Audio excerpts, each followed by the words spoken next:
তো বন্ধুরা দেখতে পাচ্ছ এখন বৃষ্টি পড়া শুরু হয়ে গেছে। তো আজকে আমি না, আজকে সবাই আমার চ্যানেলে সমস্ত আমার সব পরিবারের সমস্ত সদস্য সমেত আমাদের গ্রামে আমার সাপাচুরের সমস্ত এলাকা সবাই ভগবান বিষ্ণুকে ডাকছে যাতে আজকে বৃষ্টি না হয়। গত দুদিন পুরো মেলা পুরো বন্ধ হয়ে গিয়েছিল। তো আমার সঙ্গে আপনারাও অবশ্যই ভগবান বিষ্ণুকে ডাকুন।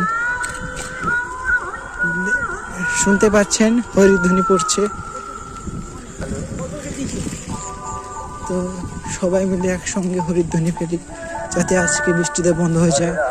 অনেক দিনের পর আজকে আমাদের বাড়িতে আমার বন্ধুবাস এসছে, সেই জন্য ওরাতে যাতে অনুষ্ঠান দেখতে পারে বা আজকে মেলাটা ঘুরতে পারে, সেই জন্য আজকে এই ঠাকুরের কাছে আমি কিছু চাই না এখন বন্ধ। আজকে দিনটা যাতে সবার ভালো করে কাটুক, সবাই অনুষ্ঠান দেখুক, এটা আমি চাই। রাধে রাধে।